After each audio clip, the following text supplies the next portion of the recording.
इस तरह से पोस्ट मॉडर्निज्म की कॉन्सिक्वेंसेज मॉरल रिलेटिविज्म आ जाती हैं कि देयर आर और पोस्ट स्ट्रक्चरलिज्म भी आ जाती हैं कि there is no structural integrity to things and everything falls apart upon analysis. यानी कोई चीज़ों की कोई स्ट्रक्चर नहीं है, उनकी कोई कोई फ्रेमवर्क नहीं है, ठीक है, उनकी कोई रियलिटी नहीं है। और जब कोई रियलिटी किसी चीज़ की नहीं है, उनकी कोई वैल्यू नहीं है, तो मोरालिटी भी रिलेटिव बन जाती है। Every culture is right in its own way, even if some cultures for example practice human sacrifice. कुछ जो कल्चर्स हैं ह्यूमन हिस्ट्री में, जैसे कि अफ्रीका में थे एंड इवन इंडिया में, एंशियंट इंडिया में, तो वो human sacrifice, excuse me, India में कैनिबलिस्ट थे, ठीक है। तो कैनिबलिज्म या ह्यूमन सेक्रीफाइस, इवन ये भी जस्टिफाई हो जाती है इन द सेंस कि आपके मुताबिक वो गलत है लेकिन उनके मुताबिक सही है। और क्योंकि कॉन्सेप्ट मल्टीपल रियलिटीज़ का है, आपकी रियलिटी में ह्यूमंस को सेक्रीफाइस करना, इंसान को ज़बह करना गलत है, लेकिन उनकी पर्सपेक्टिव में, उनकी रियलिटी में, उनकी दुनिया में, उनकी मोरालिटी में, उनकी कल्चर में ये बात सही है।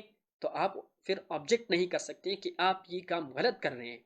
क्योंकि अगर आप ये कहेंगे कि आप ये काम गलत कर रहे हैं, तो वो पूछेंगे कि भाई किस बेसिस पर, किस बेसिस पर आप हमें कह रहे हैं कि आपकी ये बात या आपका ये काम गलत है। आपके पास तो कोई स्टैंडर्ड ही नहीं है, आपके पास तो कोई वजह नहीं है कि आप हमें ब्लेम करें। In fact we can blame you for many things but we don't, क्योंकि आपकी रियलिटी आपकी है, हमारी रियलिटी हमारी है।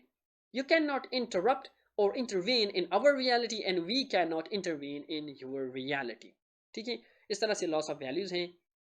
There is nothing divine to take anything from, and meaninglessness, nihilism की तरफ आप चले जाते हैं, क्योंकि ज़िंदगी का कोई मकसद नहीं है, कोई वैल्यू नहीं है, ठीक है, कोई ऑब्जेक्टिव टेलियोलॉजी नहीं है, तो लाइफ मीनिंगलेस है, कंप्लीट नाइलिज्म है।